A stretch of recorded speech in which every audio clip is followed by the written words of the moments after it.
really nice to have David here from Utah, Adobe. It's so funny then to see, I did a lot of interviews with him, etc. Of course wrote about Day Software back then, also about Luc and others. See him here on screen, it's kind of awkward, but yeah, that's our, that's what we were talking about, tech and making it possible.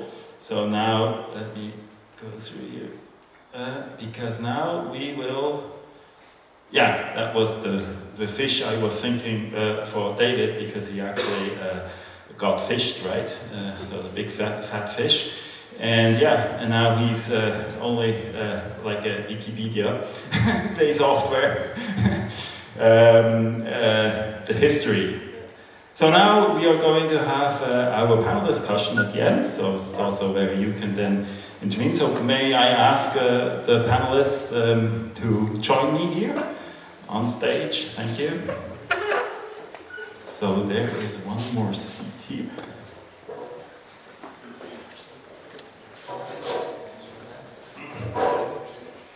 You want to stand? Yeah. Okay, then we can put them back.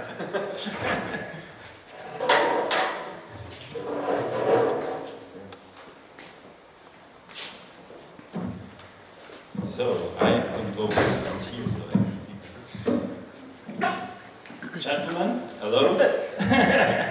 I think next time, please, all the women here apologizes, but we should do something about that. Maybe we can even talk about that. So maybe we start with the introduction round. So Christoph, we have already introduced, or he has introduced himself. So he's the guy who knows what's going on in the software industry, in the market. Oh, new. New, yes. Okay. Then, of course, we have Daniel Senn. You have been one of the founders of Abacus, right? You did that right away from the business school in Just after the University of Senn. Just after the university, so you were like back in the 80s, that was, right? 85. 85, yeah. So, really great story, I think, about the whole, also for Switzerland software industry. How many times could you have sold Abacus, actually? Never. Never? You never had anybody coming and saying, hey, I guess... We reinvented Abacus, but we didn't sell it. Yes, but you were always resistant, reluctant to sell, right? Yeah, we 4 partners, and you could never convince all 4. Ah, okay, I see, okay. Okay, then on the next side we have Dennis. Dennis is, we used to play tennis together, right? Sometimes. That's how I learned to know Dennis, and he told me that he was actually doing a company, Jacando, and then the next thing I read is that he sold it. So now you're kind of the classic entrepreneur turned business angel investor, right? Is that correct? Yeah, it's true, but there was something in between, and so it took a decade from playing tennis with you and then selling the company. Yeah, I didn't want to talk about all the matches I lost. So, so that's why I skipped that part, right? Okay, so good to have you here. And then we have Sandro von Senn, so also just having founded actually a company, so you could also have pitched, right? Well, not really founded, but we did a cooperation with a German company and pushing it right now here in Switzerland. Yes, exactly. So B.telligent, co-founder of B.telligent, and then we have, of course, Luc. He's partners with Main Software as well, and he's one of the crutches. No.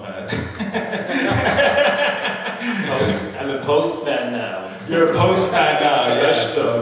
So, but you're still in business, of course, right? Yeah, I'm sharing now my CEO position with my former COO, so we're co-CEOs. That's a modern thing to do nowadays. For us, for me, it was an intention to run the company together as we did before, but in a even more effective way. And we're part of Swiss Post, so Swiss Post has the majority in our company, and we're helping them, as Christoph said, to make sure that they start to understand technology. Okay. Okay, so maybe do the first round. We have heard from the entrepreneurs here. Anybody of you, or you maybe, Luke, we'll start with you, maybe go back. What did you feel like when you, or what did you see, what did you like what you see, what sprang into your eye or in your head of these cases that you heard? Which one, yeah, maybe you could comment, as you have done this several times, founding a company and Yes. selling it, etc. Well, something that obviously I think is quite strong, we heard it in the emotions, when you really have to be fully dedicated, and when you're fully dedicated and develop something and believe in anything, even though people try to prove you wrong or don't believe that you're going to be successful, and then at a point really get to that success. Now, if we look back at a lot of companies, and what we saw tonight also, is there is a question that I always have: what's the business problem that you can solve with this? We saw a lot about technology presentations, where you need to first understand what's the business problem that you can solve, and that's always, be it today, and nowadays, and 30 years ago, that was quite different. Everything that was where you spent a lot of money and where you had a lot of people in the company was considered huge. In the .com boom phase, obviously, you didn't have to have a business model. You only needed to be visible and have users and get big. Today, it's really all about applying the technology that you have in those cases to a business model where you can improve something and where you see a pain point that you can solve. And that's something that I have been missing a little bit with some of the presentations. Obviously, I see the technology and I can think about where you can put it in use. That's quite obvious. But I think what was missing a little bit, and what I would like to understand from presentations, is what's the concrete business model that you have, the business problem that you can solve, and why are people ready to spend money for that? Because it's always about being able to get the money to invest then into growing your business and so on. So a lot more tech looking for problem. That's a little bit. I don't want to go too far on that, but that's something that I didn't really get. That okay, that's clear.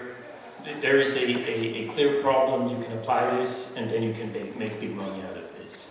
That's something that I think is important. Okay. Any other comments from panels on what you have seen? Please. Well, I have seen, I don't know how many presentations of software I've seen in my life. 5,000 or so. And the people talking to me were always very convinced, because I was a journalist and they have been trained how to speak to journalists, and many of them were Americans, so they were always super convinced. And frankly, I have seen those presentations from today. I remembered the presentations I have seen 2 years, 10 years, 20 years ago. So it wasn't really new. I have understood one solution. I have understood in the first place, oh yes, there is a need for that. So, and I thought I understand what the software does, but I have seen similar presentations like that before. So today I have not seen something where I would say, oh, that's new. Sorry for the presentation. So either the problems are not solved yet, the problems of security of networks is surely not solved. Yes. We can read it every day in newspapers. I find it quite interesting because I actually think that a lot of problems that we have when we've been around are still not solved, right? I mean, all this tech, but still, yeah. But anyway, let's go on. So one thing that I thought was interesting when I talked to the entrepreneurs is that a lot of them actually don't want venture capital, or they want to go along, they want to bootstrap, they don't want to have, you know, Dennis, I think you have to convince them that it's a good thing, right? Yeah, I'm not pretty sure about this, to be honest. So I went this way, and it's a kind of tough way if you go with venture capitalists, because in the beginning it sounds very appealing. So you raise multi-million of dollars, francs, or whatever, and then you have lots in your bank account, but then you have to deliver. And if you don't deliver, you run after your runway, literally. So you're running out of money, you have to raise again. So it's a bit of a vicious cycle. So I think you had in the headline of the panel discussion, you also had the question bootstrap or venture capital. I think this is a crucial decision every founder needs to ask themselves, how I want to get there to become a big player or a big company. Because both ways work, but you cannot, once you're on the venture capital track, you cannot say after a year or 2 funding rounds, oh, now I'm going for bootstrapping. It does not work. So there's no way back, because you have investors who expect a 3x, a 10x, a 20x return. So you have to raise new money to grow even faster. So it's like a kind of a vicious cycle. I'm not saying one way is better than the other, but I'm just saying you have to make a conscious decision what is the best way for your company, and especially for yourself.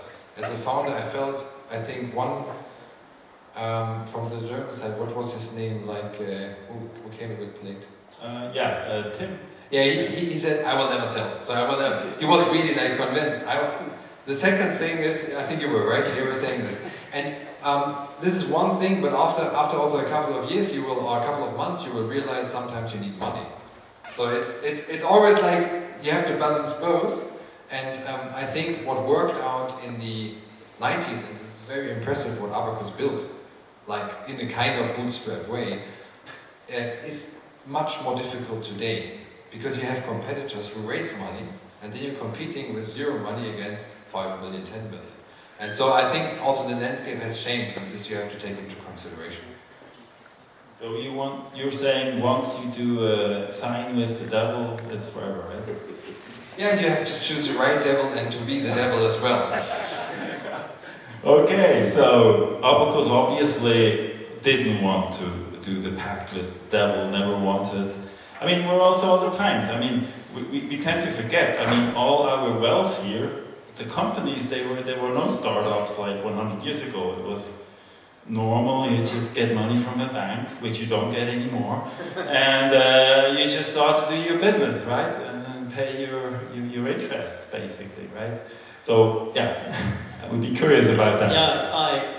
Yeah, like you said, as an investor, you're not convinced, but I would really advise to stay independent if you can afford, of course. And if you stay independent, you do not have to convince investors. You have to convince clients. And normally the clients understand what the thing you do better than the investors, because they have a problem you want to solve. And I think we have seen 2 or 3 here, or I would say at least 3 of those 5 who develop things for real problems today, for solving those problems we have today. And even if I cannot really, I'm not from the banking part and I cannot follow in this, but if you have banks as clients who buy your stuff, then you did the right thing. And security is a problem, healthcare is a problem, everything is a problem. The only thing you have to know is, are you the right team?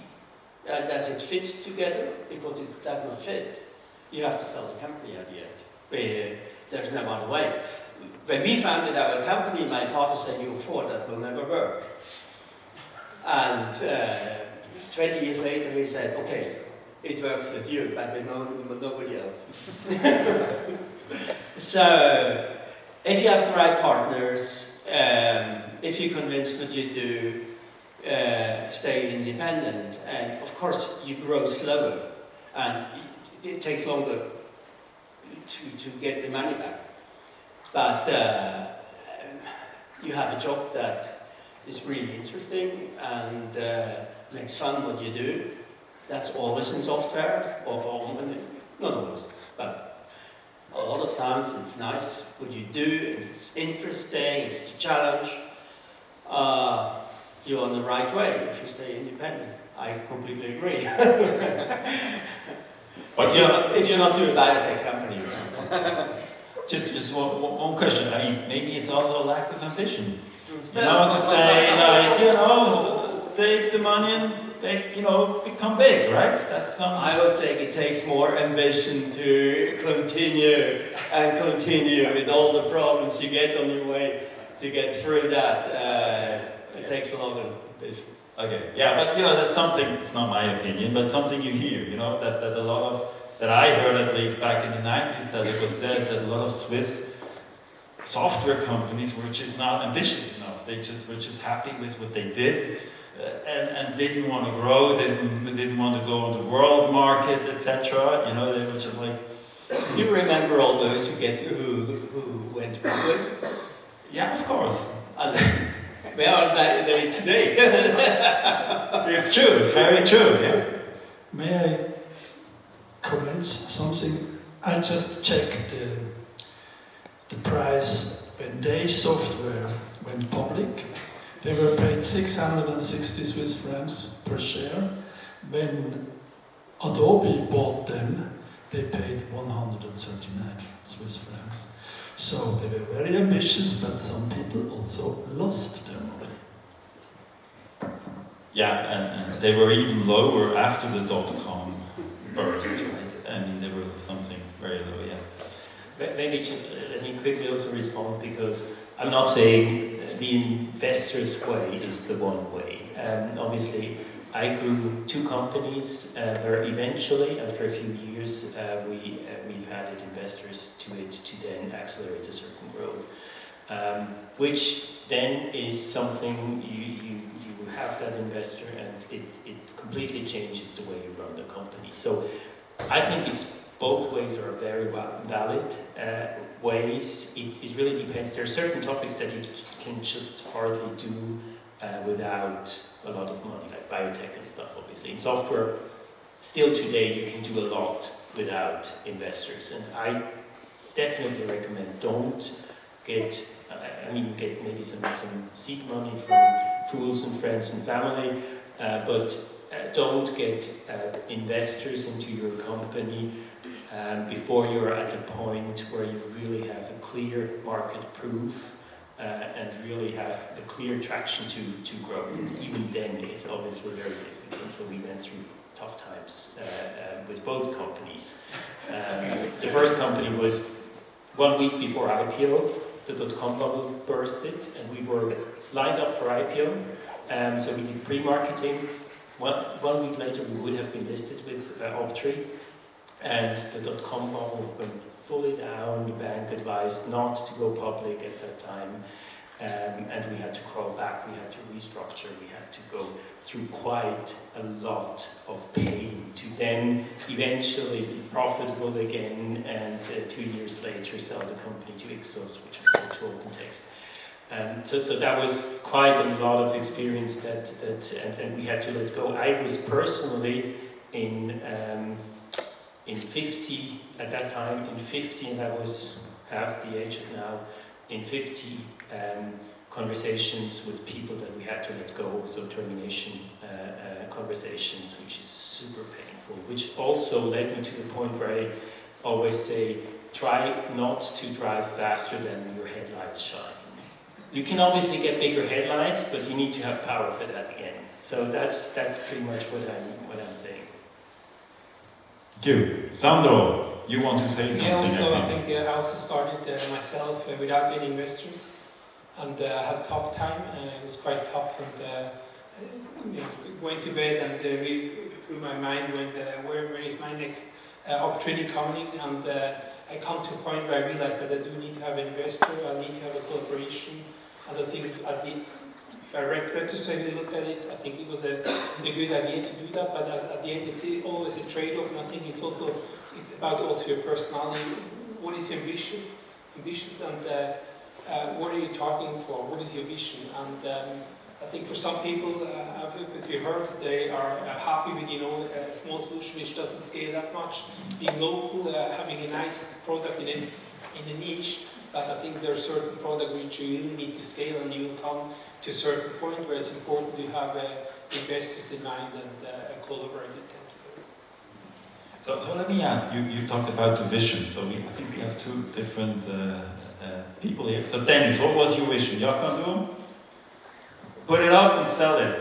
Was that your vision from the beginning, and you did it? Yeah. Honestly, my vision was completely different than it turned out. So first of all, I came from strategy consulting, and then you work in M&A deals where it's about hundreds and billions, and everything is super scalable and super nice, and everybody gets dozens of money out. And we had those internet entrepreneurs who made lots of money, and so on and so on.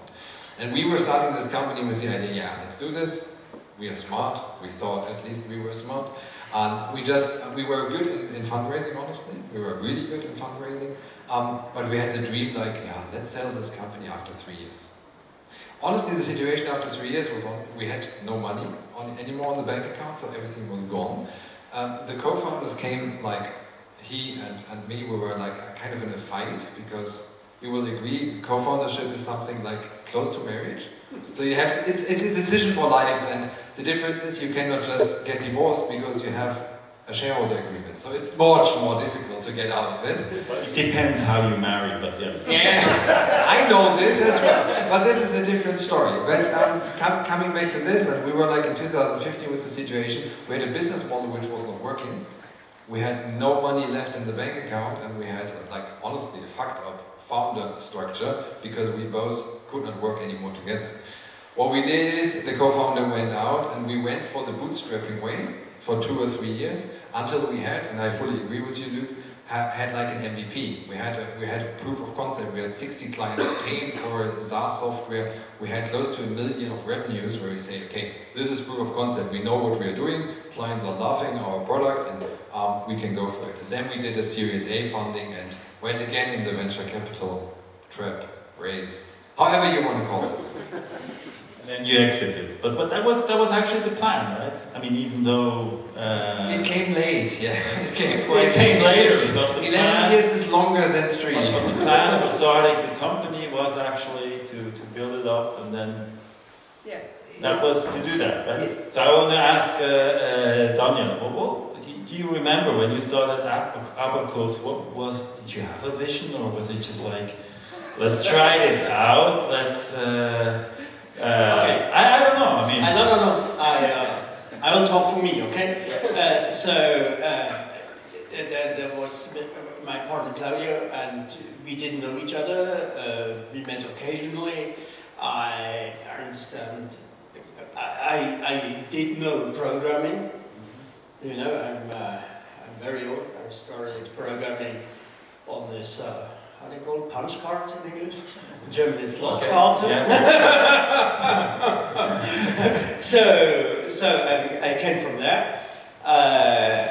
Then I made everything like basic software, the normal steps. We had the Commodores and all that stuff.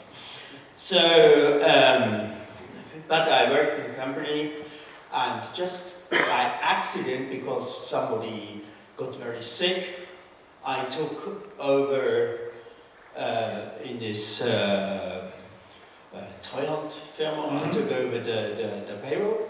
Okay. And this was a payroll very early stage on the system 38 of IBM, and you have the large directories manually and all that stuff. Probably some people here that know, who still know that. But this was a really bad payroll program. And it was the mother of Swiss from NCR. And then when I met Claudia, I told him what I was doing, he said, oh, we need a payroll program. And yeah, I did it then. I programmed a payroll, and it's a startup situation. It was in '86. So you worked for a year or so, and then you have a payroll program. Just to remember, it's a time when the first PCs came up, but it was really new on those PCs. And then you have to find clients, and you think, do we find somebody who will buy this? That is exactly the same as today. So you have to find somebody who is interested in that. And in September '86, we released the payroll program, and at the end of the year '86, we had 70 clients. So it was just a time. It was just the right moment. IBM PCs new, and people could afford this technology. They couldn't afford before with this big IBM system and everything. So we didn't know we didn't have an idea where we want to go to. We just, year for year, we decided what we do next, driven by our clients. Yeah. So maybe we ask Sandro, do you have a clear vision where you want to go with this B.telligent? And well, we have a vision, but I think it's because we're consulting companies and we do not build a product, so I think it's a bit different. But I think our idea is also to bring democratization in the world of data. We see that there are many companies struggling with data. They have everyone collects data. We have heard a lot about today data, and I think it's important that people are companies, especially within Switzerland. That's the reason why we also have the company here in Basel. We'd like to allow the companies to access their data and really to make informed decisions and fact-based decisions instead of doing wild guesses, which is doing right nowadays. And so we do have a vision in terms of where we see ours long term. I think we are a bit different. I think compared to all of my colleagues here, we also have. I think for us also the community is very important. We like to have a cool team, and maybe we are not ambitious in terms of making an IPO or so. We like to have a cool working place. We like to build our workplace here in Basel and give the people, young people, the opportunity to get into this space and learn how to work with data and how to do analysis and things like that. Yeah. okay, So more like a social vision which we have instead of like a financial ambitions and vision. but at some point you write an invoice. Okay, well, I'd like to open up to the floor maybe, if there are some questions. Not yet. Oh, yes, please. Hello, yeah, introduce I'm Elijah. I was wondering, now since you have founded successfully a company, maybe some sold, what is your interest in kind of giving back or helping startups here in Basel to grow or to learn from your experience? Just maybe everyone who has a take, be interested. What is the meaning for you to Basel, with startups or the community? Yeah, I can start. So my giving back started in 2007 when I started Swiss-made software as a label, which is something that I believe is giving back a lot of what I had an experience in building up a company without having a visibility in software in Switzerland. Obviously there were some software companies, but that's something that I wanted to foster, and I've been also, so I always believe that it's important to give back. First of all, to have a great working environment. And for us, we fire people that are performing, but that are not sharing the culture that we have in the company. So if you're an overperformer joining our company, and during the probation period, we find out that you're not really willing to team up and share that kind of culture that we have and really work together, you will not go past the probation period. So that's something I think is important about that. Now, giving back, means that for the people that really are investing so much time into working in our company and making our customers successful, we're always trying to give back to them and share with them whenever possible. And I also been active with supporting startups in different, so there are different organizations where I've been in a jury or a mentor and so on, and that's something that I think is super important. So I'm also happy if you have some topics that you would like to discuss. I'm always open to share my opinion if I find time. It's always a little tough to find enough time, but I'm super interested to make other people also successful whenever possible. Thank you. So, oh yeah, Christoph, what can you do for Basel? Because you're actually from Liestal, right? No, from Sissach. From Sissach, sorry, yeah. So if you hear my dialect, you'll be very afraid. Okay. The people of Sissach, they need Kopferdammi as a point. So we're talking instead. Okay, so you can write a little bit more. I love to come here because my company used to be in Zurich, now it's in Winterthur, and you really have you have a wide space in the West.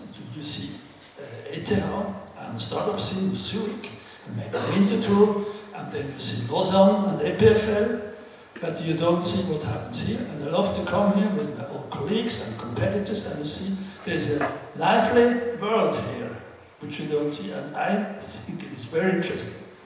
It's just interest. I'm not helping anyone or so. As a journalist, I'm just looking and writing. My job is not helping or doing. My job is writing. But you know a few people. I know a few people. Okay, good. I mean, yeah. Yeah, this is a little bit the question also about, what kind of ecosystem is needed. I thought it was interesting also that David sort of said, okay, there is like a big foundation now out there, and actually you can just build on top of that, right? So there are like more companies that go for the infrastructure, and then you need this ecosystem thinking, right? So I was just wondering, then you don't need that much investment, you don't need to be that big company, right? You need to find clients or customers, right? So yeah, I was just thinking how you would think about that. So, maybe this normal way of saying, okay, startups, investments, etc. is kind of passé maybe, or not so. Maybe there are different ways of bringing innovation to people. It's just some thoughts about that.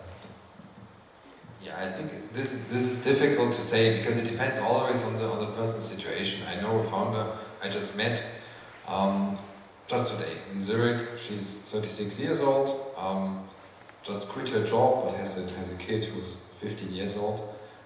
She needs to make a living, so it just does not work. So and for this, even like founders need money, especially in Switzerland. Switzerland's an expensive country, so if you want to have to afford for a family or even for your personal belongings, it's a lot. And if you live in a city like Basel or Zurich, it sums up a lot if it's 6 to 12 months.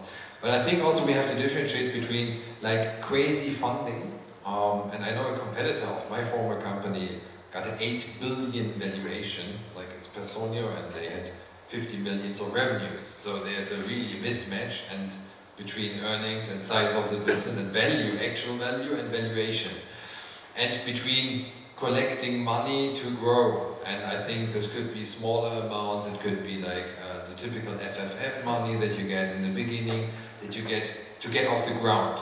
But afterwards it must be a conscious decision, and right now if I would start a new company, I would always go the way like collecting some money to get off the ground and also not to worry about the next invoice, as you do if you start your company, like also your personal invoices, and then go with the market. So you have to prove traction, you have to win clients, and with the clients you invest in your company. So I think this is a much more sustainable way. But in the beginning I think you need some money to start growing at least, or start building first of all. Yeah, to start build you need money.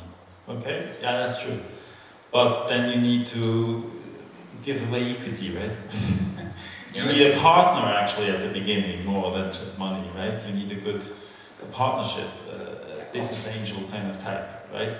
Yeah, but this is definitely true, because if you have business angels who believe in you and in your business model, you give away a fair amount of shares, like 5%, 10%, 20%. But it's not, you're not losing control. And that's the point where you come in a situation of venture capital. If you have a unicorn, as a founder, you are left with 4%, 6% shares. So literally you're a CEO with an incentive share program. So you're not a founder anymore in this position, at least. You're not in the founder position. Okay, please. I can add that we as an Abacus, for startups that have been around our universe, we help them not as an investor, but probably as a partner. And as you said, we never bought more than 20% because we do not want to be responsible for them.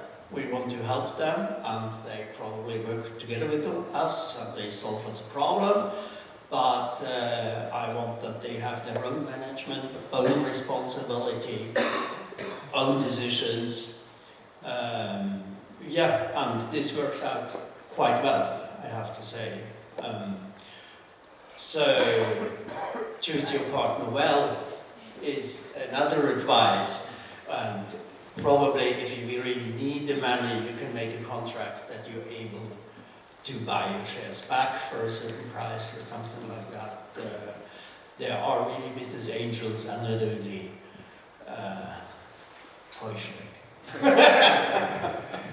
Sandro, what's your take on the Basler ecosystem? You've always been growing here, right? Or working here, I think. And of course, B.telligent now, the Basler company, even though it has an affiliation with the German mother house, or how you call it. So what's your take on the ecosystem here, tech ecosystem that we are also trying to build up or grow, right? Or it should grow. What is your take? Well, on the one hand, I think we're a bit also different. We also cooperation with competitors. I think this is maybe a bit strange for many people, but we realize that the market is huge enough, and we see huge potential in our area. So we see there. Rather working together with competitors sometimes helps us. So we have a few companies where we really give deals back and forth because we see we cannot manage by ourselves. This is one thing. On the other hand, what we do a lot is also we do work a lot in the community, really strengthen the people, open up their eyes, because we see there's many people which are not really familiar with technology but are very interesting, also young people. So we do trainings, internal trainings, also at the university. So we have some like free trainings which we do in order to motivate young people, get connected with technology, and get the motivation and the ambitions to also start business. And I also have to say, from my side, more like a congrats to all the people which did their speeches today or their pitches. I think it's quite tough here in Switzerland. I think we all here live in a comfort zone. We do have a very good social security system. And I remember when also I was trying to hire for people that it's very difficult to ask someone, a good colleague, hey, don't you like to start your business? Hey, why should I have a good salary? Have good social security? What for? And I think this is tricky here. I think this is a challenge, and I think you need to establish also a culture which really motivates people to come to you, and that for sure you also need to give incentives in order that people are motivated. But I think this is one of the biggest challenges. I've heard a friend, he also made a big deal, like he also sold his company and then he moved to the US and said, hey, it's a complete different area there, people trying to invest, and everyone wants to participate in startups.